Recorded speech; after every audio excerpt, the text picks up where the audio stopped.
Boa noite, pessoal. Quarta-feira, dia 6 de dezembro de 2023, estamos quase terminando o ano de 2023 e estamos começando a nossa live de quartas-feiras. Aqui é nosso encontro marcado às 20 horas para falar sobre saúde, bem-estar, alimentação e eu responder aqui as perguntas. Olá, Zelindinha, tudo bom, amor? Não esqueci de você, tá bem? Juro que eu vou preparar aquilo que você me pediu. Maninha do meu coração, você está aí também. Então eu vou responder as perguntas dos alunos do MES, dos alunos do clube e também vou aqui responder as pessoas que me acompanham ao vivo. Svetinha do meu coração, tudo bom, amor? Beijos. Então é assim, gente, vamos começar logo, tem um monte de pergunta e eu nunca consigo fazer as perguntas todas. Doc Santi, já voltando em Lisboa, garoto. Adorando fazer o MES. Você é muito linda, Úrsula. Eu acho que tem pergunta sua aqui, né? Eu acho que tem. Então a Sofia perguntou: bom dia, doutor Rodrigo e família MES. A minha dúvida hoje é em relação ao consumo de iodo. Tá tudo ótimo, Zetinha. Tendo nascido e vivendo ainda em Aveiro, olha, aveirense aqui, minha conterrânea. Adoro o sal integral de Aveiro, eu também adoro. Recomendo às pessoas que quando forem visitar lá a Veneza Portuguesa, levem um pacote de sal, que eu vejo lá como é que eles fazem, eles tiram mesmo da salina, colocam dentro daquelas embalagens, ou seja, 100% natural, é um sal fantástico. E, gente, é aquilo que eu falo, sal é vida. Sal é vida. As pessoas falam que sal faz mal, sal aumenta a pressão arterial, porque é aquela coisa que eu falo, falam e colocam tudo no mesmo saco. Sal integral é um remédio. Sal refinado é um veneno. Se você desestrutura o sal e coloca um excesso de cloro e de sódio, o seu corpo ele desequilibra, né? Então, por exemplo, o sódio, como é um mineral que faz retenção de água, né? E ele é extracelular, ele aumenta a pressão arterial, porque você puxa a água para dentro dos seus vasos. E aí você tem uma deficiência do potássio, que é o maior mineral intracelular. O potássio coloca a água dentro da célula, ele hidrata a nossa célula. Então, quando você come o sal refinado, né? Você está tendo ali um excesso de sódio e o seu corpo vai ter de um desequilíbrio. Quando você come o sal integral, você ali tem no sal integral potássio, magnésio, que são minerais intracelulares e que vão acabar equilibrando isso. Então, o sal realmente é um remédio. Adoro o sal integral de Aveiro. Mas vou alternando o sal integral de Aveiro com o sal grosso iodado para garantir meu consumo de iodo. Outra fonte de iodo que utilizo na alimentação são as algas, peixes e mariscos, uma vez que sou vegetariana. Queria saber a sua opinião sobre utilizar o sal grosso iodado. Só o grosso, não uso refinado. E caso não ache correto, se basta apenas o consumo esporádico de algas para garantir o consumo de iodo. Excelente pergunta, porque isso, Sofia, é dúvida de muitas pessoas. E a gente tem que entender que o iodo é um mineral fantástico, né? Fundamental para o nosso corpo. Existem muitas pessoas com deficiência de iodo, porque hoje, infelizmente, na natureza, a maioria das pessoas comem o iodo, ele acaba que ele só encontra realmente em grande concentração em alimentos derivados do mar, e a maioria das pessoas ficam comendo alimentos processados e acaba que não tem iodo nenhum e gera deficiência de iodo, gera alterações da função tireoidiana. Eu já falei o iodo, ele é um halógeno do grupo 7A da tabela periódica. E ele perde em potência para outros halógenos que têm grande concentração no nosso ambiente, que é o cloro, que é o flúor da sua pasta de dente, que é o brometo, né, que tem no pãozinho, que tem em retardantes de chamas de produtos que a gente utiliza. Então o que acontece? O iodo fica deficiente no consumo e também fica incapaz de ser absorvido pela nossa célula, principalmente a célula tiroidiana, para fazer a função dele. Então, realmente existe uma deficiência de iodo. Mas essa deficiência, ela é compensada numa alimentação diversificada, natural. Se você come derivados do mar, né, come algas, como você falou, peixes, mariscos, etc., e consome regularmente sal integral, né? O sal integral de Aveiro, por exemplo, tem que ser um sal marinho, tá bem, gente? Não vá comprar o sal rosa do Himalaia, os sais minerais, né? O ideal é você consumir um sal marinho. E aí sim você vai ter níveis ótimos. Você não precisa fazer suplementação, porque o iodo, gente, ele é um mineral que em excesso no seu corpo, ele pode ser prejudicial. Tem aí uma moda das pessoas todas tomando solução de Lugol, né? Porque alguns médicos falam, todo mundo deve tomar solução de Lugol, e não é assim. Porque o iodo em excesso, ele pode aumentar a peroxidação, né? Um processo que acontece na tireoide, e isto pode ser prejudicial. Se for em excesso, como tudo na vida, é prejudicial. Você sempre que fizer uma suplementação de iodo, pode... Isso daí você, na maioria dos médicos, né, que sabem, tem esse conhecimento, eles fazem, sempre que fazem selênio numa composição manipulada, por exemplo, sempre vai ter ali, sempre que faz iodo, vai ter ali o selênio. Porque o selênio, ele ativa, ele é um cofator. Na verdade, ele é a estrutura de uma enzima antioxidante que chama-se glutationa peroxidase. E o nome já diz, a glutationa peroxidase, ela neutraliza esse excesso de peroxidação que existe na tireoide, dado por exemplo, um excesso de iodo. Então, sempre que você faz iodo, você tem que sempre fazer selênio, tá? E o ideal é você utilizar as fontes naturais. Então, quando você faz um consumo regular de sal iodado, de sal marinho, você não precisa fazer sal iodado, tá? Porque esse sal iodado, ele pode ser excesso, né? Você está usando um aditivo, né? Uma coisa que foi adicionada na sua alimentação, e isto pode gerar um desequilíbrio, principalmente se você tiver deficiência de selênio, tá? Não acho necessário você fazer isso. Use a base das algas. Se quiser, pode no máximo tomar um suplemento de kelp, por exemplo, que o kelp, ele tem uma grande concentração de iodo, né? É uma alga com grande concentração de iodo, que também tem outros minerais, e também tem a clorofila. Então tem um monte de coisa que é benéfico, não precisa fazer suplementação. Em alguns casos específicos, se o médico entender, você pode fazer uma suplementação de iodo, mas é um mineral que você tem que ter muito cuidado, tá? O excesso, porque como todos os excessos são prejudiciais. Então eu acho que você, pela alimentação, Sofia, pelo que eu entendi aqui, tá mais do que suficiente, não precisa comprar sal aditivado com iodo, nada disso. Gláucia fez outra pergunta. Doutor Rodrigo, pode falar um pouco sobre o triptofano ou é melhor eu usar a melatonina? Bom, então é assim, existe hoje, né, uma pandemia de insônia na sociedade, as pessoas, por causa desse mundo que a gente vive muito estressante, né, com horários errados de tudo, de alimentação, de horários de sono, etc. As pessoas querem buscar a cura mágica na melatonina, que é o que eu vejo que na grande maioria das vezes o seu problema de sono não é deficiência de melatonina, mas é uma falta de higiene do sono. Você tem todos os horários regulados e aí você acha que o comprimido mágico de melatonina é que vai resolver o problema. Não é, a sua pineal provavelmente não está disfuncional, ela consegue produzir melatonina se você respeitar os seus ciclos biológicos, coisa que a maioria das pessoas não fazem, né? Então é aquela pessoa que chega às 9 da noite para jantar com a família, janta até às 10, vai assistir televisão até meia-noite, né? Ou então fica no computador vendo luz branca até meia-noite, e aí você tem todas as sinalizações do seu corpo que precisavam estar numa sinalização de momento de relaxamento e sono, então sinalizações de atividade. Você está com luz na cara, está com o estômago cheio, ou seja, isso não é deficiência de melatonina, isto é uma vida desequilibrada. Você tem que ajustar o seu ciclo biológico, né? O famoso chamado ciclo circadiano.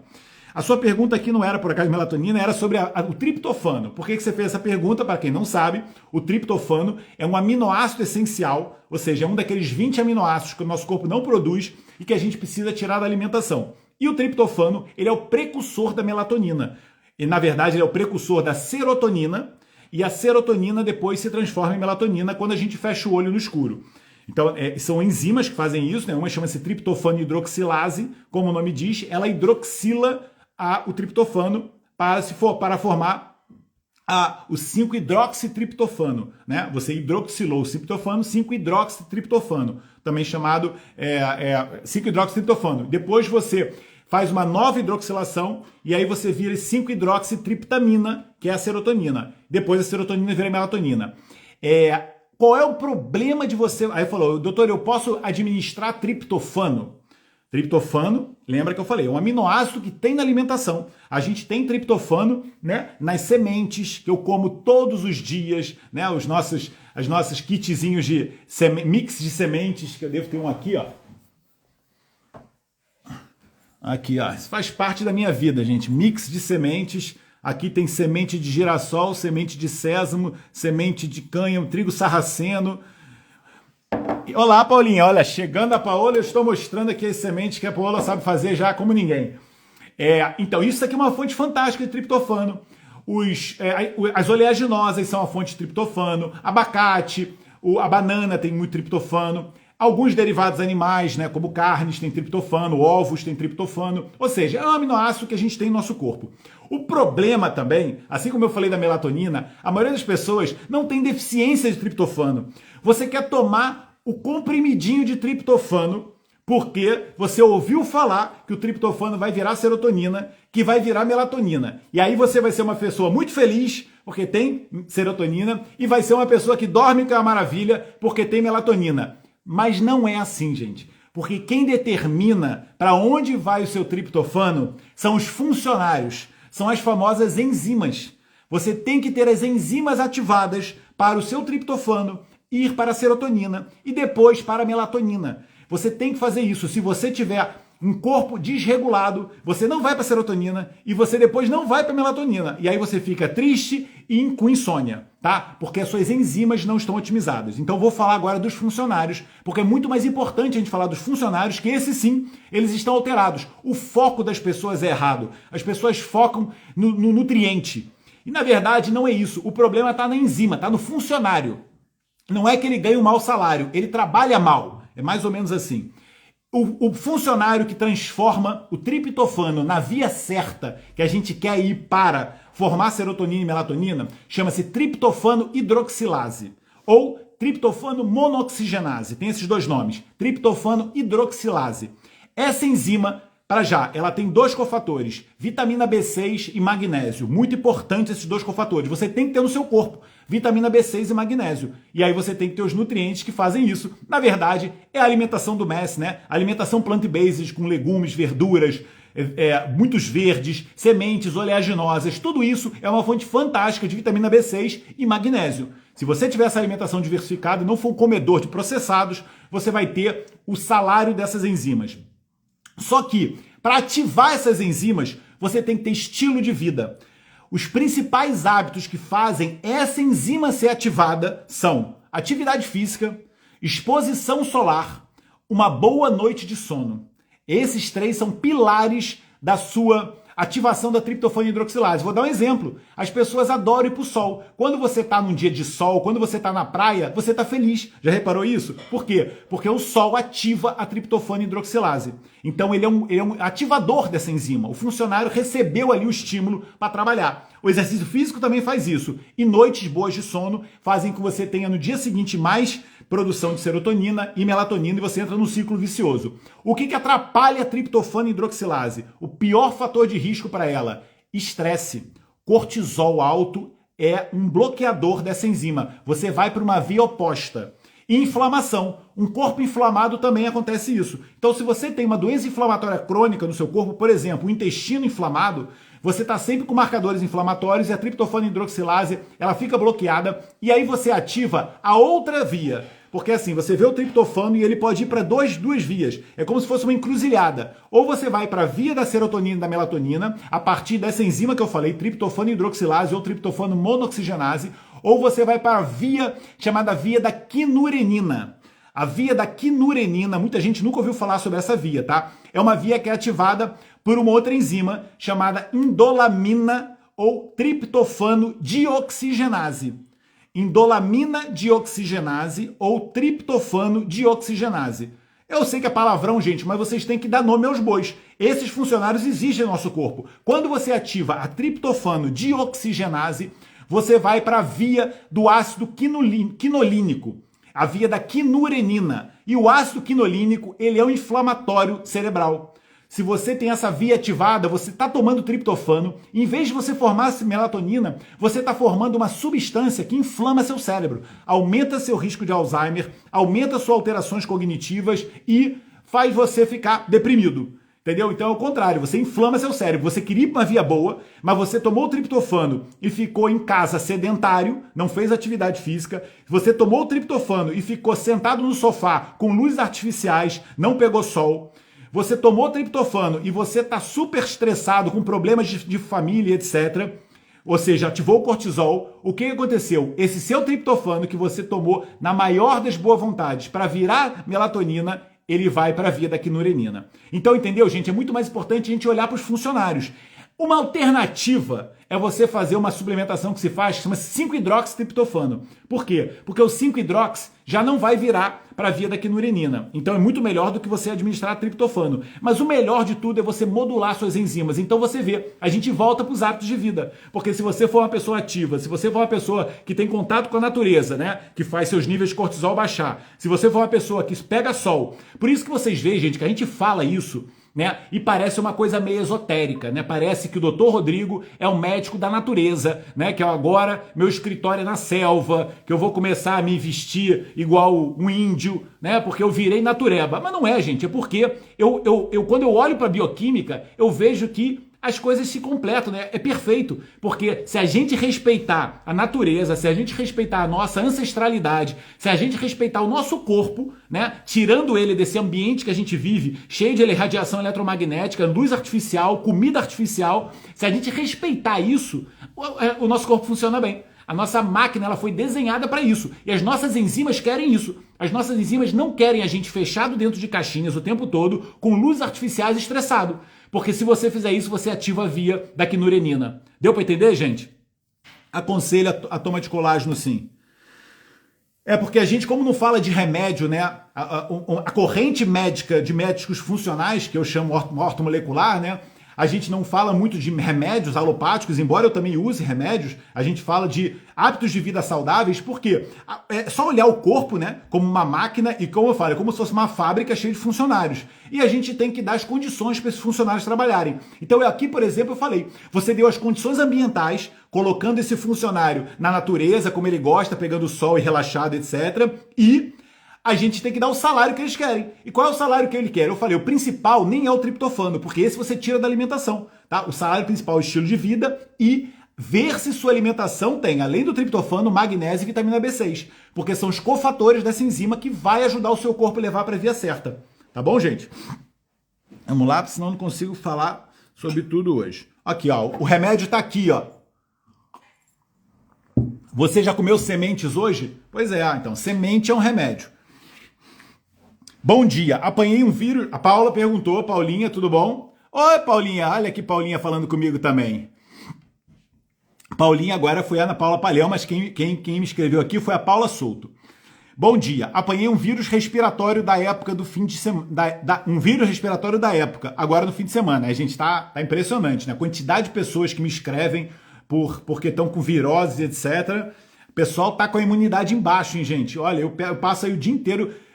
Contato com pessoas espirrando na minha cara, examinando pessoas, etc. E não tem vírus que me pega. E o vírus está aí, o vírus entra no meu corpo. Lembra sempre, vírus e fungo, todo mundo tem o tempo todo. Vírus e fungo, todo mundo tem o tempo todo no corpo. Isto é, você tem eles lá e você tem que deixar eles latentes, suprimidos. Quando você dá mole, eles se multiplicam. E aí eles crescem. Então, por exemplo, agora, nessa época, as pessoas baixam um pouquinho a imunidade e aí o vírus se multiplica, né? Se você, por exemplo, passou uma semana comendo açúcar porque, sei lá, era Páscoa e agora é Natal. Você saiu comendo açúcar. Quando você come muito açúcar, você acaba destruindo bactérias boas e alimentando fungos. E aí aquele fungo que estava latente lá no seu corpo, ele começa a crescer. E aí você aparece com uma candidíase, você aparece com, sei lá, uma distensão abdominal por uma síndrome fúngica. E é isso que você tem que entender, gente. As pessoas acham que quando eu falo uma pessoa não comer açúcar, ela fala, mas eu estou comendo esse açúcar que tem poucas calorias. Mas eu só estou comendo, sei lá, um pouquinho por dia. Eu não estou pensando nesse padrão macronutricional do açúcar, que é uma porcaria, pronto, mas eu estou pensando no impacto que ele vai fazer no seu corpo. Nesse caso, ele vai alimentar micro-organismos do mal. E aí suas bactérias que estavam tentando te proteger, elas ficam em minoria e você acaba manifestando uma micose ou qualquer outra coisa, entendeu? Então vocês têm que entender que existe sempre isso. No nosso corpo existe um equilíbrio do ecossistema. A gente nunca vai deixar de ter bactérias patogênicas, fungos e vírus. Nunca vai deixar. Só que a gente tem que deixar eles suprimidos. É como se fosse um exército tomando conta dos presidiários. Eles estão ali, o exército fica de olho neles. Mas se o exército dá mole, eles vão e eles crescem. Entendeu, gente? Então, apanhei um vírus. Estou tentando matar com shot raiz e chá verdes. Perfeito. Com cravinho, melhor ainda. Reforcei a alimentação plant-based para 2 vezes por dia. Mais perfeito ainda. E já estou muito melhor. Não recuperei ainda a minha energia para voltar ao exercício. O que sugere para essas ocorrências da época? Eu estou a fazer bem? Paulinha, você está a fazer muito bem. Qualquer tipo de açúcar. A frutose da fruta, pronto, aí é um açúcar muito pequenininho que não interfere tanto. Quando você come aquele açúcar adicionado, né, o pozinho branco maldito, aí você, né, alimento puro. Quando você come o açúcar da fruta, na frutose, que ela está dentro ali do alimento, aí você está no equilíbrio, porque o açúcar da fruta, ele vem junto com fibra, ele vem junto com minerais, vem junto com fitoquímicos, e aí a coisa se dilui. E aí não é prejudicial, tá bem? O açúcar que eu falo é açúcar refinado, processado, que normalmente vem num pack com outras coisas prejudiciais. Você come um processado, né, tipo um gelado, você está comendo o açúcar do gelado com óleo vegetal, que também vai ser inflamatório para o seu intestino, com emulsificantes, né, carboximetilcelulose. Ela é um emulsificante, ela emulsifica o muco do seu intestino. Então você está comendo ali um alimento que, além de açúcar, está fazendo um buraco no seu intestino. Entendeu? Então isso é totalmente diferente. Fruta é remédio para mim. Acabei de comer um Diospiro aqui, vocês viram que eu publiquei hoje. Achamos mais Diospiros aqui nos arredores da casa da minha mãe. E eu como, né? E assim, Diospiro para mim é um remédio. Né? Eu dei uma aula esse fim de semana falando que é uma das melhores fontes de fisetina, que é uma substância anti-envelhecimento. Fisetin, quem quiser ler, vai ler aí o Diospiro, né? O Deus do Fogo, ele é uma fonte de fisetina, que é um excelente remédio para saúde, para longevidade. Então eu vou deixar de comer um alimento que eu amo, que é altamente nutritivo e que tem um dos fitoquímicos mais estudados para longevidade, né? Já vou dar aqui um spoiler da minha palestra, que é fisetina, substância, que tem no Diospiro. A maior concentração de fisetina tem nos morangos, né? Morangos orgânicos, senhor alimento fantástico, mas também a uva tem, o brócolis tem, a cebola tem e etc. A maçã tem. Então eu estava falando aqui da Paula. Então, Paula, você fez fantástico, fez o shot, está fazendo uma alimentação plant-based e etc. Para esses momentos assim de já uma carga viral maior, eu acho que você deve sempre prevenir, né? Mas se você já tiver com uma carga viral maior, Joaninha do meu coração, tudo bom, amore? Eu também adoro Diospiro. Minha fruta preferida é Diospiro. Segundo lugar é goiaba. Então, nesses momentos, eu vou dizer, ponto número 1, aqui nessa época que a gente está agora sem quantidade de sol, radiação solar suficiente. Primeira coisa que você tem que fazer, triplica a sua vitamina D. É mesmo isso. Se você está tomando e deveria estar tomando entre 5 e 10 mil unidades, passa a tomar 30 mil unidades todos os dias. Toma de manhã, de tarde e de noite. No mínimo 30 mil unidades, tá? Você podia fazer até mais. Existe a injeção de 50 mil unidades que você faz. Por que isso?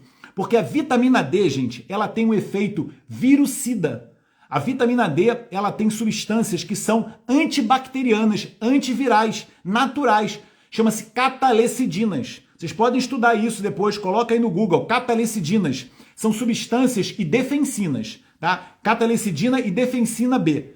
Você quando usa a vitamina D, o que ela faz? Ela aumenta a expressão de um gene que vai produzir um antibiótico natural. Olha que fantástico. A vitamina D, ela ativa no seu corpo um gene que vai produzir uma proteína que é um antibiótico natural, ou seja, não faz mal. Você fica tomando, a maioria das pessoas, o que elas fazem? Elas têm uma virose, vão no hospital, aí o médico dá lá um antibiótico. Quer dizer, nem mata vírus, ele mata suas bactérias que estão até te ajudando a proteger. E aí, como a virose normalmente tem um prazo de validade normal, ela melhora depois de um tempo e até acha que foi do antibiótico. Mas não tem lógica. Você não pode fazer isso. Isso daí está comprometendo, né, o seu intestino, etc. Depois você leva uma vida para... Aí depois tem outra virose, né? Aquelas pessoas que têm virose de repetição. Você tem que fortalecer o seu sistema imunológico. Então, dobrar, triplicar ou até quintuplicar sua vitamina D durante poucos dias não vai te dar uma intoxicação. E eu posso garantir aqui para todo mundo que eu estou falando, porque eu sei que não vai dar. Você aumenta a sua dose de vitamina D, toma várias vezes por dia, e isso para mim seria a melhor dica para uma pessoa naturalmente melhorar a imunidade. Tá? tá bem? Disparado. O segundo poderia ser vitamina C e zinco, né, que são também nutrientes bons para nossa imunidade, que as pessoas devem suplementar. Eu, por exemplo, acabei de tomar o suquinho de limão, que eu tomo 1 ou 2 vezes por dia. Também não sei se é por isso que eu tenho imunidade tão forte, que eu tomo suco de limão todos os dias, mas eu tô sempre lá com meus níveis de vitamina C e outras coisas do limão, os bioflavonoides, sempre ótimo. Mas a vitamina D não falta e eu aumento a dose em fases que eu tô com muito estresse ou que eu vejo que eu tô com contato de pessoas que podem me passar uma virose. Aumentar a vitamina D. E o terceiro, né? Ela tá fazendo uma alimentação aqui plant-based, mas se você quiser, pode colocar mais ainda probióticos. Fazer probiótico também é fantástico, porque o probiótico, são aquelas bactérias boas que vão ajudar o seu corpo a ter mais bactérias do que vírus prejudiciais. Entendeu? Então, probiótico também é uma excelente estratégia. Então, eu já falei, probiótico, vitamina C, zinco, vitamina D é o melhor. E também pode usar o própolis, né? O própolis, como o nome diz, própolis, em prol da cidade, é a cera que as abelhas usam para se proteger, né, de ataques de micro-organismos, etc. Então, o própolis ele é um remédio antibacteriano, antifúngico, que a gente pode colocar. Pode pingar umas gotinhas de própolis mesmo na água e depois você toma, faz gargarejo, etc. Própolis é fantástico, tá bem? Já respondi isso sobre vitamina K2 outro dia, tá bem? Você pode suplementar a vitamina K2, só que a vitamina K2, ela não é igual à vitamina D, que a gente no verão, no inverno não tem, né? Porque infelizmente eu moro aqui num país com a latitude em que o sol agora não produz vitamina D. A vitamina K2 tem na minha geladeira. Eu como fermentados. Então eu tenho ali chucrute na geladeira e aquilo tem vitamina K2. Eu só não gosto de quem suplementa antes de se alimentar. Tá? Eu sou radicalmente contra a moda dos suplementos, que as pessoas querem tomar suplemento de tudo e quando eu falo em alimentação, elas não comem nada que tem esse suplemento. Então isso não tem lógica. Tá? A vitamina K2 tem na alimentação. Isto hoje eu acho que é um pouquinho de moda, tá? Porque todo mundo fala de K2, aí todos os médicos falam também, porque vão na moda e todo mundo fica falando. Só que a vitamina K2 não é igual a D. A D a gente toma porque a gente vive em caixinhas e agora num hemisfério que não tem sol. A K2 tem na sua cozinha. Se você tiver na sua casa fermentados, tiver alguns alimentos de origem animal que tem vitamina K2, etc. Pode tomar, não sou contra, mas a vitamina D é indispensável. A K2 não, nem por isso, depende da sua alimentação. E se você é um comedor de processados, precisa tomar. Entendeu então, né? Probiótico, vitamina D, vitamina C, zinco, própolis, talvez sejam os Big Five. Mas também junto lembrar, né? Com a vitamina D é bom suplementar magnésio, porque as enzimas que metabolizam a vitamina D, elas são magnésio dependentes, então teoricamente incluiria o magnésio aí também, e talvez também o ômega 3, porque normalmente no processo de infecção, né, de ativação da nossa imunidade inata, que a imunidade inata é a primeira via de defesa do nosso corpo, é interessante você ter níveis ótimos das citocinas anti-inflamatórias que o ômega 3 nos proporciona. Então, são os eicosanoides anti-inflamatórios e a vitamina e a ômega 3 propicia isso. Então, incluiria nessa lista dos 5 também ômega 3 e magnésio, mas lembrar que a base é você ter uma noite de sono tranquila, né?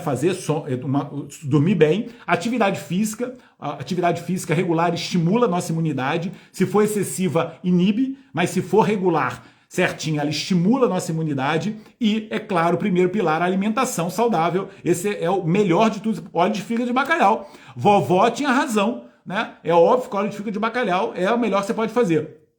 Álcool e cafeína em excesso alteram a imunidade. Aliás, não falei da pergunta anterior, né? Porque eu vou falando assim, gente, e eu vou lembrando, né? Álcool e cafeína também interferem com aquela enzima triptofano hidroxilase. Excesso de álcool e excesso de cafeína atrapalha essa enzima e você vai ter uma má noite de sono e vai ficar mais deprimido, tá? Por isso que as pessoas que tomam cafeína também têm dificuldade de dormir, mesmo que você tome de manhã. Se você ficou tomando cafeína o dia inteiro, você produziu menos serotonina e depois você vai produzir menos melatonina, tá bom? Então entenda isso, que pode se beber, mas não pode exagerar. Vamos lá, Paulinha, espero que eu tenha respondido você. Ai. Helena Luiz. Olá, doutor. Após o fim do desafio, continuo a fazer jejum entre 20 a 23 horas, porque me é muito fácil. Parabéns, né? Cuidado para não fazer esse jejum excessivo, tá? Todos os dias um jejum de 24 horas pode... Olha meu irmão aí, ganda mano. Chegou na hora que eu falei mal do álcool. Estou a dormir melhor, menos inchada e emagreci 2 quilos. Maravilha, olha que bom. Preciso de emagrecer mais 4. Vai chegar lá fácil. Meu colesterol desceu de 206 para 197. Excelente, olha, tratou o colesterol, equilibrou o seu colesterol com hábitos saudáveis. Meu triglicerídeo está 85, meu HDL está 62, meu LDL 129. Ou seja, está perfeito, não tem risco cardíaco, tudo maravilhoso. Mas a glicose subiu de 95 para 109. Estou preocupada com a glicose. Como devo proceder? Não é preocupante? Não é preocupante. Inclusive, isto é normal. O que acontece, Helena? Você está fazendo jejuns longos, talvez até de forma excessiva. Todos os dias você está fazendo uma alimentação por dia. Eu não sei qual é o seu condicionamento, você tem que perceber isso no seu corpo, mas você tem que ter atenção aos avisos que o corpo te dá. Quando você começa a aumentar a sua glicemia, provavelmente o que está acontecendo? Você está fazendo picos de cortisol. Você está aumentando o seu cortisol mais do que o habitual. E você tinha uma glicemia média de 90 e pouco e agora ela está 100 e pouco. Isto é grave? Não é grave, tá? Isto não é grave. Você está com a glicemia alta da glicose que o seu corpo está produzindo a partir do cortisol. Isto é uma das coisas que faz o nosso corpo conseguir estar em jejum, né? O jejum, ele é facilmente executado porque a gente se adaptou ao mundo que a gente não tinha comida. O ser humano vivia mais em jejum do que comendo. Hoje, você fala em jejum, as pessoas acham que você é louco, né? Porque as pessoas estão num mundo em que você come mais do que faz jejum. Este mundo que a gente vive hoje, o nosso corpo não está adaptado. O nosso corpo tem uma adaptação de 10 mil anos. Então é por isso que as pessoas hoje envelhecem e adoecem, porque elas vivem num mundo que não está adaptado à sua genética. A nossa genética é de escassez.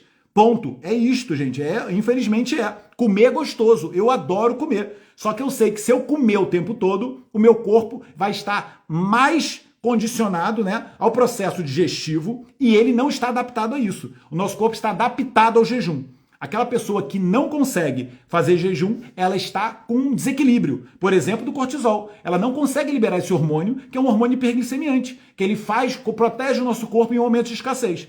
Mas isto é o saudável, tá? É o seu corpo conseguir responder à falta de alimentação, à restrição calórica. E hoje a gente sabe, à luz do conhecimento, que essa falta de alimentação até estimula no nosso corpo vias de longevidade, né? São as sirtuínas, a reparação celular, a autofagia, né, que foi o prêmio Nobel 2016 de um cientista chamado Yoshinori Yoshimi. Ele ganhou o prêmio Nobel mostrando que o nosso corpo, quando está em restrição, ele faz um processo de reciclagem, de limpeza, né, de autorreciclagem. E isso é fantástico, isso rejuvenesce uma pessoa. Você nunca consegue fazer esse estado comendo o tempo todo. Mas hoje, e a indústria alimentícia é grande responsável, as pessoas têm um mindset que tem que comer o tempo todo. E aí elas não conseguem fazer esse processo de reparação.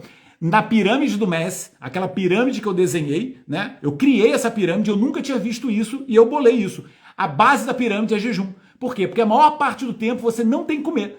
A sua alimentação tem que ser, a maior parte do tempo, não comendo. Nem que seja 14, 16, 18, ou até como ela faz aqui, 20 a 23. Pronto, se o seu corpo estiver adaptado, é muito melhor, né, você respeitar isso e fazer isso do que você comer o tempo todo. Então, na pior das hipóteses, você vai fazer um intervalo de 14 horas, que é menos, né, do que num dia de 24, você vai comer 10 e vai deixar de comer 14. Então, o jejum de 14 horas já é a pirâmide de Messi, em que você está passando a maior parte do seu tempo sem comer, tá bom? Isso é o que eu quero explicar. Você tem que ficar a maior parte do seu dia sem comer, porque pelo menos 14 horas para você ativar esses genes de longevidade, esses genes de reparação, essas vias que a gente ativa, né? São vias energéticas, eu não vou ficar falando nome complexo, mas quem quiser ler depois, uma via chamada NADH, uma via chamada MPK, tá? Você bloqueia vias proliferativas, que é a via mTOR, a via da insulina, a via do IGF-1, que são vias proliferativas que aumentam o cancro, e você ativa vias de longevidade. E isso é a magia do jejum. Então, você pode fazer jejum sim, tá? Agora, se você ficar notando que a sua glicemia está muito alta, eu vou dar uma dica de uma das coisas que você tem que observar, né, para ver o impacto que isso pode estar tendo negativo no seu corpo. A primeira coisa é dosar sua hemoglobina glicada. Porque se você está com a glicemia alta, um risco que você tem seria de ela estar muito tempo alta e você fazer glicação, né? E aí isso pode ser um processo prejudicial. Se a sua hemoglobina glicada for baixa, se a sua insulina em jejum for baixa, essa glicose, ela está fazendo picos e vales no seu corpo e não está causando problema. Você está fazendo um processo natural de chama-se gliconeogênese, gerar glicose a partir dos seus substratos. Isso não tem problema nenhum. A glicose, quando ela está alta no sangue, porque você acabou de tomar um refrigerante, essa glicose é ruim. Ela veio exógena e está aí contaminando o seu corpo. Vai te criar um problema. Quando você aumenta a glicose porque o seu corpo está precisando e produziu, não é um problema, né? O seu corpo ele está fazendo o que ele sempre fez. Eu vou dar uma dica, eu vou dar um exemplo para vocês, gente. Eu durante um tempo fiquei com aquele medidor de glicose, né? A gente aqui, médico, meio maluco dessa área, usa biohacker, né? Fica usando as coisas para ver no próprio corpo como é que isso se manifesta. E eu, por exemplo, uma vez, eu estava em jejum, há mais ou menos, sei lá, eu tinha jantado 6 horas da tarde e depois acordei de manhã em jejum. Fui correr na praia, então eu corri mais ou menos até 11 horas. Às 11 horas eu fui tomar banho gelado, tomei banho gelado, então era mais ou menos 1 hora da tarde quando eu fui comer uma marmita. Mas antes de comer a marmita, eu fui ver como é que estava a minha glicemia, porque eu já estava há muito tempo, né, desde 6 horas da tarde até mais ou menos quase 1 da tarde, 2 da tarde, fazendo atividade física e hormeses como banho gelado. A minha glicemia estava em 140, gente. Eu estava com 140 de glicemia. O que era aquilo? Meu cortisol estava lá em cima. Meu cortisol pelo jejum, meu cortisol pela corrida e meu cortisol pelo banho gelado, ele disparou. E isso manteve minha glicemia. Eu estava completamente sem fome. Aí você já até aprende, porque quando você faz atividade física, pessoas que vão fazer banho gelado, eu já ouvi esse testemunho, faz isso e fica sem fome. Né, doutor, quando eu vou fazer atividade física, eu saio de ginásio sem fome nenhuma. Eu preciso comer? Falei, olha, você depende, né? Mas você vai ter seu cortisol alto, você estava treinando, etc. Seu corpo criou glicose a partir dos seus substratos, né? Criou glicose a partir do glicogênio, etc. E isso é fisiológico, entendeu? Então eu já tive a glicose a 100 e muitos em jejum. E tudo bem, isso é tranquilo, porque eu tenho a insulina de 2, minha hemoglobina glicada é 4,3. Eu não tenho problema nenhum de glicose. Meu metabolismo glicídico é excelente. Então esses picos e vales de glicose, eles não interferem com o funcionamento do meu corpo. Eles não sobrecarregam o meu pâncreas e eles também não alteram esse processo chamado glicação, que é um processo de envelhecimento. Você tem esses marcadores que você consegue medir no sangue, entendeu? Então, você só tem que ter resumo dessa explicação toda que eu dei, Helena. Veja se você está exagerando no jejum. Tá? Se essa glicemia alta é por um cortisol alto que está se mantendo alto no seu sangue. Faça esses marcadores que eu falei e tenha atenção, né, os seus horários de jejum. Eu acho que a gente tem que conhecer, entender o corpo. Se você se sente cansada, se você tem a dificuldade de dormir, se você está com assim, uma alteração da cognição, né, não está conseguindo pensar direito, etc., olha lá, depois que entrar no MES, eu perdi o apetite e nunca me dá fome. Pois é, porque uma das estratégias que eu faço no MES é criar no corpo das pessoas uma coisa chamada resistência à grelina. Ninguém tem isso. As pessoas têm resistência à leptina, que é o hormônio que dá saciedade. Quando você tem resistência à leptina, porque você é uma pessoa com excesso de peso e libera muito esse hormônio, que é produzido na gordura, você está sempre com fome, porque o seu corpo está resistente a um hormônio de saciedade. Deu para entender? Agora, quando você faz muito jejum, você faz uma resistência à grelina. Você está liberando muito o hormônio da fome e você não tem mais fome. Deu para entender esse processo? É um processo de resistência hormonal, mas, nesse caso, favorável, porque você está fazendo resistência a um hormônio de fome. Tá bom, gente? Fica tranquila, Heleninha, continua nessa vida, mas faz esses exames que eu falei para ver se está tudo bem mesmo, tá? Mas eu acredito que esteja tudo bem, só veja se você não está exagerando no jejum. Mas lembre-se de mim que você estava com 109 e eu já tive 100 e tantos. Vamos lá. Maria Esther perguntou, bom dia, doutor. Eu comecei a fazer o jejum e até o 4º dia ainda tenho alguma indisposição e enjoo. Como falei, não tenho tireoide, tomo Eutirox, não tenho vesícula, comecei a ter muita queda de cabelo, o doutor falou que poderia ser uma questão nutricional, resolvi parar o jejum, faço só 12 a 14 horas, junto com o shot, mas estou me sentindo baralhada. Não sei com certeza se está correto o meu procedimento. Então, Esther, aí eu vou falar 2 coisas para você, né? Eu já expliquei isso, né? Você não tendo tireoide e também não tendo vesícula, né? mas principalmente por causa da tireoide. A vesícula indiretamente, a tireoide diretamente, né? Porque é um órgão do metabolismo. Então isso vai comprometer um pouquinho a sua capacidade, né? E resultado do jejum, porque o jejum ele estimula várias glândulas, vai otimizar o cortisol e a tireoide e o hormônio tiroidiano, né? Eles são hormônios que se conversam o tempo todo. Então, quando você está ali com uma alteração da produção de um hormônio, isso vai afetar o cortisol. Por exemplo, essa produção de cortisol fisiológica quando você faz jejum. Pode gerar um pouquinho mais de dificuldade de fazer jejum. Então, realmente, é uma condição mais particular. E quando eu acompanho o paciente em consulta, a primeira coisa, antes de eu pensar em fazer jejum, né, para aquele paciente, pode fazer um jejum de 12 horas, 14 horas, isso é o que eu falei, isso é para todo mundo, né? Você tem que comer menos do que você come, tem que ter mais tempo sem comer do que quando você come. Mas nunca fazer jejuns longos. Por quê? Porque o seu corpo não deve estar ainda equilibrado. Então você tem que olhar a parte nutricional, a janela alimentar, e você tem que olhar a parte hormonal. Você tem que ver se porque a suplementação com Eutirox isoladamente numa pessoa que tirou tireoide normalmente não é suficiente, tá? Não é suficiente, porque o Eutirox é um dos 5 hormônios que já a gente sabe que a tireoide produz. Provavelmente ela produz mais, mas que ainda não foram identificados. Pelo menos T1, T2, T3, T4 e calcitonina a gente sabe que existe. E você está suplementando um desses 5. Então é óbvio que a sua função tiroidiana não está 100% otimizada. E para piorar a situação, você tirou a vesícula e aí você tem uma dificuldade também de absorção de algumas substâncias que são lipossolúveis, né? Por exemplo, a vitamina D. Se você toma vitamina D como suplemento agora no inverno em Portugal e você não tem vesícula, você sabe que você pode ter parte dessa absorção comprometida, porque a vitamina D ela se absorve melhor em pessoas que têm a vesícula funcionante. Então, é assim, eu acredito que você primeiro, antes de fazer jejuns mais longos, se você quiser objetivar sua perda de peso, você tem que ter certeza que essa tireoide ela está otimizada.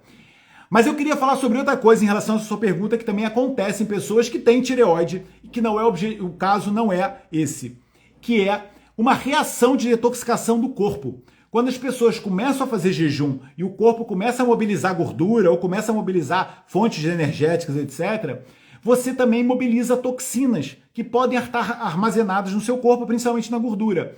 Então, você tem uma reação de detox, que isso acontece numa fase inicial. Por isso que eu falo que numa fase inicial de jejum, as pessoas têm que beber bastante água, têm que beber bastante chá. Hoje eu passei o dia inteiro tomando um chá detox, um chá que tinha erva doce, dente de leão, tinha hortelã-pimenta. Era uma composição de umas 5 ervas detox para ajudar o meu corpo. Eu estava em jejum, fiz jejum hoje, etc. E eu fico tomando esses chás com muita água. Gente, eu a cada paciente, quase entre cada paciente, eu vou na casa de banho fazer xixi. De tanta água que eu bebo ao longo das consultas, etc. É um momento de limpeza do meu corpo. Consulta, para mim, é um dos momentos que eu mais faço isso. Beber muita água, chá e jejum. Porque eu estou mais ativo, etc. É um momento que eu tenho muita essa rotina na minha vida. E eu estou limpando o meu corpo. Agora, uma pessoa que está começando a fazer isso, ela tem um corpo intoxicado. Então, ela tem que entender que pode passar por um momento de limpeza. Robertinha do meu coração, tudo bom, amor? Robertinha comeu horrores hoje, que eu sei, hein? Mas hoje é dia na comemoração de Natal, tá valendo. Ó, a Carolzinha, mamãe do ano. Isabel, beijinho, tudo bom, amor? Então, a outra coisa que eu queria falar é sobre isso, né? Isso é uma reação chamada reação de Hersheimer. Essa reação é uma reação de detox do corpo, que pode acontecer num processo inicial de detoxicação, tá bom? Então pode ser isso também, mas eu acredito que no seu caso não seja isso. Mas eu estou só atentando pessoas que numa fase inicial dessa mudança de estratégia de vida, sentem um pouquinho mal, carrega na água, carrega no chá, hidrata muito o corpo, o jejum pede isso, e dessa forma você ativa mais rápido suas vias de detoxicação e tudo funciona melhor, né? Ajuda o seu fígado, né? Ajude o seu intestino, faça sauna nessa fase inicial também, porque a transpiração é uma forma de você limpar o seu corpo e tenha paciência, vá lentamente nesse processo, que com certeza é um processo de transformação, né? Mas é um passo de cada vez. Porque eu vejo pessoas que nunca fizeram jejum e querem fazer 24 horas todos os dias e acham que o jejum é uma panaceia e aí acabam que, né, colocam o corpo, desregulam o corpo e isso não funciona. Vai, Esther, foca no objetivo que você vai longe, menina. Maria Fernandes perguntou, como é que eu tô de tempo, gente? Ainda dá um pouquinho. Meu problema no momento é o sono, doutor. Esta noite foi das piores crises de insônia que tive na vida. Só dormi um pouco antes de amanhecer.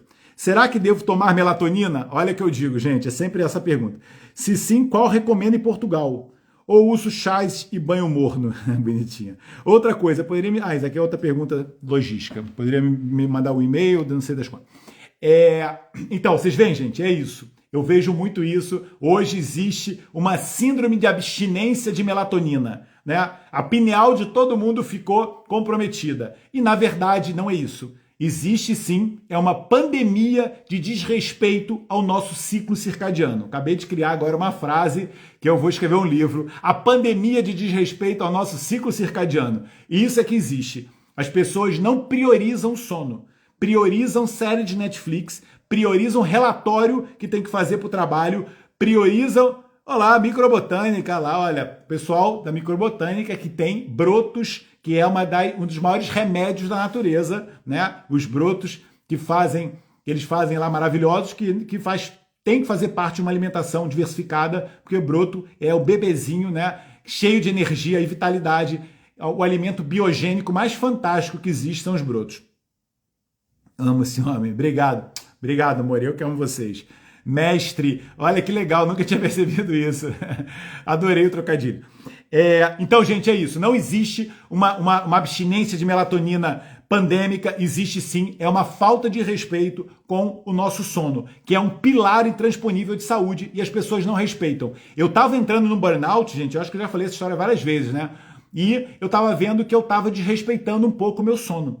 Então eu mudei minha rotina, comecei a tirar tudo que eu fazia no final da noite, né? Eu termino lá e vou dormir e comecei a acordar mais cedo. E a outra coisa que eu estava não estava priorizando era a atividade física, que eu fazia no final do dia, porque eu tinha que fazer isso, aquilo. Tirei a atividade física no final do dia e coloquei no início do dia. Ou seja, eu priorizei duas coisas que são pilares de saúde: sono e atividade física. Só mudando meus horários de fazer as coisas. O que aconteceu? Lá se foi burnout, minha energia voltou ao topo. Mas eu entendi que sono é prioridade. Horários de sono é prioridade. Não é tomar melatonina. Tá bem? As pessoas ficam tomando melatonina e a melatonina ou não serve para nada ou ela piora seu sono, tá? Se a pessoa começa a dormir com melatonina, começa a ter mais pesadelo, começa a ter um sono mais agitado, começa a ficar sonolenta de manhã, é porque a melatonina está fazendo pior do que o objetivo, tá bem? Porque a melatonina em excesso é prejudicial para o corpo, tá bom, gente? Então, primeiro, antes de pensar em tomar melatonina, Maria, você faz o que você falou. Toma chazinho adaptógeno, porque muito que acontece é a pessoa chega lá à noite com cortisol no teto. E o cortisol era para ter baixado a partir de umas 5, 6 horas da tarde. Então o que você tem que fazer? Porque tomou uma cafeína, tomou um café, porque brigou no trânsito, porque foi treinar às 7 da noite, que teoricamente não é horário para ninguém ir pro ginásio, porque comeu tarde, né? Porque brigou em casa, porque ficou vendo um noticiário triste, né, de guerras, etc. Tudo, ou filme de ação à noite. Não é, né, gente? Porque o cortisol não é para ser liberado nesse momento. Nesse momento, ou porque ficou falando live estressado igual o Dr. Rodrigo. A sorte que isso é uma vez só por semana. E eu ainda tenho uma rotina de baixar meu cortisol, que são 3 ou 4 pilares, que inclusive eu ensino no MES.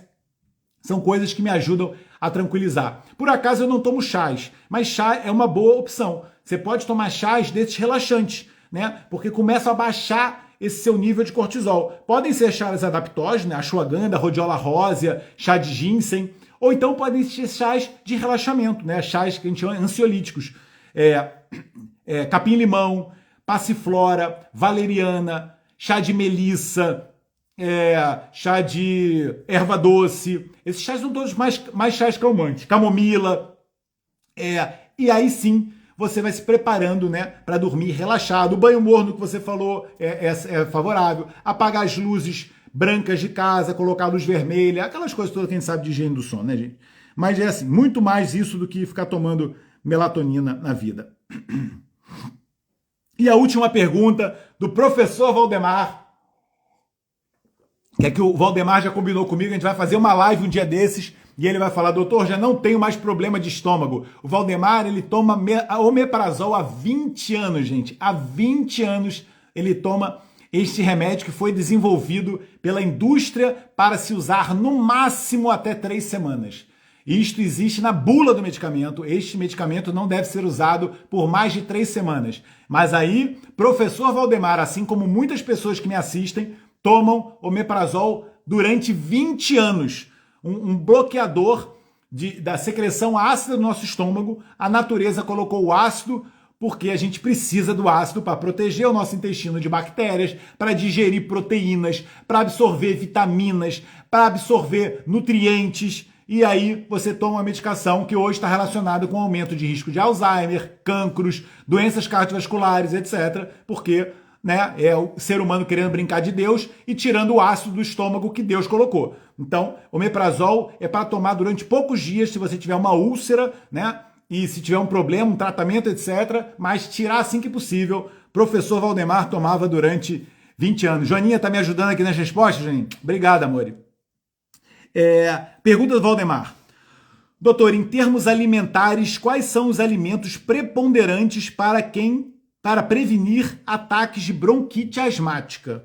Não sei se é você que tem a bronquite asmática, Valdemar, mas também está relacionado com o uso crônico de omeprazol, tá bem? Por vários motivos. Depois um dia eu posso explicar também isso.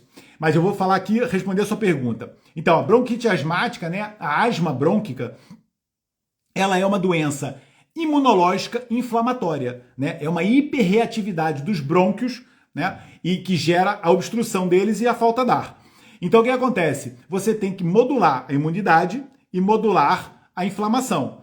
Normalmente, o que a pessoa faz? Fica tomando logo bombinhas de corticoide. Porque o cortisol, ele tem esse efeito imunossupressor e anti-inflamatório. Só que aí você usa a bomba durante muito tempo, sem tratar a causa, você começa a ter problemas, Primeiro que vai ter que ficar tomando isso durante a vida inteira, não está tratando a causa, vai ficar se enchendo de corticoide. A longo prazo, você vai ter ossos mais fracos, vai ter maior risco de cancros, vai ter neurônios mortos no seu cérebro, Maior predisposição a doenças cerebrais, etc. Problemas degenerativos nos olhos, no coração, etc. Porque o cortisol, ele é um hormônio fantástico, mas quando você usa cronicamente um corticoide, que é um cortisol sintético, você vai ter problemas. Isto é muito mal para a saúde. Quem toma via oral, péssimo. Quem toma em bombinhas tem uma microinalação diária, que também é muito ruim. A longo prazo vai ser péssimo.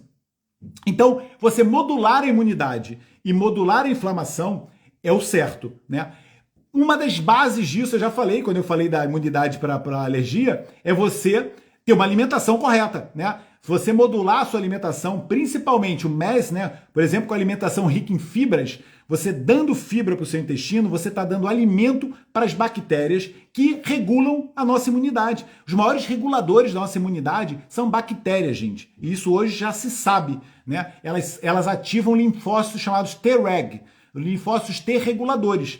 E esses linfócitos, eles são comandados principalmente por bactérias. Olha que interessante, gente? No século XXI, a gente aprendeu isso, Principalmente depois do projeto Microbioma, que começou em 2013, que nós somos seres comandados por microscópicas bactérias. E, infelizmente, é assim. A gente tem que aceitar isso, Aceita que dói menos e passa a comer alimentos que alimentem elas. Então você tem que colocar fibras no seu corpo, porque as suas bactérias vão estar otimizadas para funcionar bem. Se você é um comedor de açúcar, você mata bactérias boas, como eu falei, cresce fungos e inflama seu intestino, e você desregula a sua imunidade. Então toda pessoa com asma tem que ter muito cuidado com a alimentação, porque a asma é uma doença imunológica e a base da nossa imunidade está no intestino.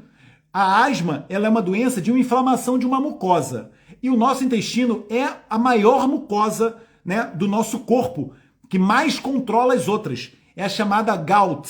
GALT chama-se Gut Associated Lymphoid Tissue.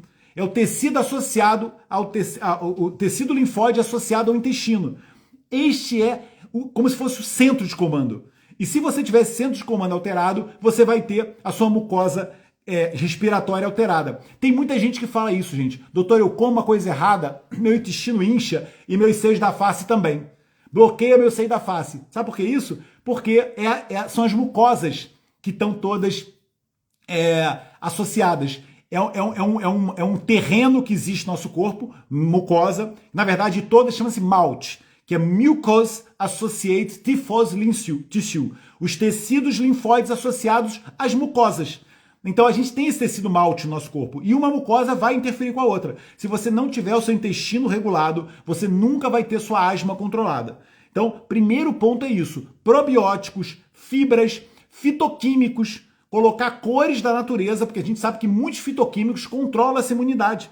Então você tem que colocar cores, né? Eu posso falar aqui de vários, mas todos os fitoquímicos vão ter um efeito ou antioxidante, ou anti-inflamatório, ou imunorregulador, e vão ajudar suas bactérias a controlar bem. A gente sabe muito da cúrcuma, por exemplo, né? Colocar aquele pozinho amarelo na rotina da sua vida, ou em shot, ou em salada, ou seja lá o que for, ou até em cápsula. Se quiser, você toma suplemento com cúrcuma. Mas você tem que ter esse pozinho amarelo no seu corpo, porque ele é um excelente imunorregulador e anti-inflamatório natural. Os dois problemas da asma. Um outro suplemento que não pode faltar é a vitamina D, né? Mais uma vez, porque a vitamina D é um modulador de proteínas imunorreguladoras e anti-inflamatórias. Vitamina D é um remédio para asma. E o ômega 3. Porque o ômega, a maioria só receita e nem se preocupa com a causa. Pois é, então, não é isso. Graças a Deus está mudando e os médicos estão cada vez mais focados nessa medicina que a gente chama de medicina funcional, eu chamo de medicina ortomolecular por causa do meu pai. O ômega 3 é outro remédio para quem está... Na verdade, não é suplemento de ômega 3, né? É você colocar essa gordura boa na sua vida. Então você tem que colocar essa gordura boa a partir de peixes, a partir de algas, a partir de sementes, né? A semente de linhaça é uma fonte de ácido alfa-linoleico, ácido alfa-linolênico, desculpa, é o ômega 3. O que acontece? O ômega 3 de 20 carbonos, ele vai virar os eicosanoides anti-inflamatórios, antitrombóticos, né? Os eicosanoides o tromboxano, né? E os leucotrienos, os leucotrienos principalmente, é uma via de eicosanoides que mais estão relacionados com a asma. Por isso que inclusive existe um remédio que é muito usado por asmático, quem é asmático aqui acompanha, chama-se montelukast. O que esse remédio faz? Ele é um inibidor de leucotrienos. Ele é muito eficaz na asma. Mas você não precisa ir por remédio. Se você consumir, né, a partir de suplementos de alimentação, alta concentração de ômega 3, você está bloqueando naturalmente o excesso de leucotrienos no seu corpo. Porque o ômega 3 EPA de 20 carbonos faz isso. E se você diminuir da sua vida alimentos processados e muito ômega 6, óleos vegetais, etc., você está diminuindo os leucotrienos inflamatórios, entendeu? Então, nessa guerra, nessa competição, você está otimizando no seu corpo leucotrienos anti-inflamatórios. Então, você, a partir de gorduras boas, pode melhorar a sua asma. E existe uma outra gordura boa, né, que também é um pouco conhecida, que é o ômega 7. O ômega 7 chama-se ácido palmitoleico, que tem, por exemplo, na macadâmia. Olha só, macadâmia que as pessoas não consomem, né? Porque não é muito normal, mas ela é a maior fonte de ácido palmitoleico, que é o ômega 7, que também é um excelente remédio para desinflamar mucosas. E as pessoas só comem macadâmia quando? Quando estão comendo sorvetinho da Häagen-Dazs, né? Aí, minha filha, infelizmente, vai comer macadâmia com açúcar e um monte de veneno. Mas a macadâmia, fruta, né? O fruto, ela é excelente para a saúde. Aninha, o que é o MES? Vou deixar essa para você. MES chama-se Método Emagrecimento Saudável, é um programa de saúde que eu tenho que ajuda as pessoas a emagrecer com hábitos de vida naturais, que é a minha missão de vida, né? Transformar a vida das pessoas de uma forma natural e aqui no caso do MES, ajudando a emagrecer, que nada mais é do que isso. Gente, 9 horas em ponto. Não sei se vocês repararam, mas eu estou sem voz, porque hoje o dia inteiro dando consulta e eu não tenho jeito, quando eu entro numa live falando assim, hoje eu não vou falar empolgado, hoje eu vou falar calmo, tranquilo e em paz.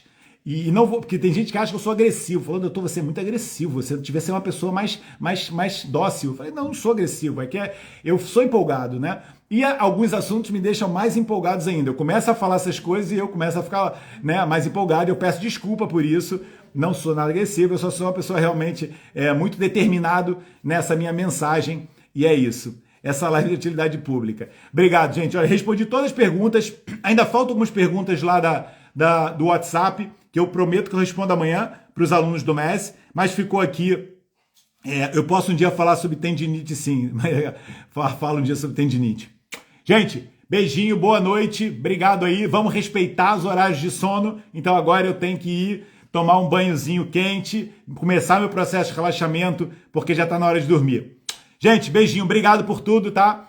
Domingo vai ter lá em Aveiro Do Bem em Movimento, já com a Isabel Silva, para quem quiser ir. A gente combinou às 5 horas no Mercado Municipal de Aveiro, que a gente vai fazer um passeio lá por Aveiro para mostrar as luzes de Natal. É um evento lá da Isabel Silva do Bem, e quem quiser participar, tá todo mundo. Beijinho, Robertinha, comeu todas hoje, agora vai dormir. E beijinho, gente. Obrigado, Wanda. Eu que adoro vocês. Obrigado, beijinho.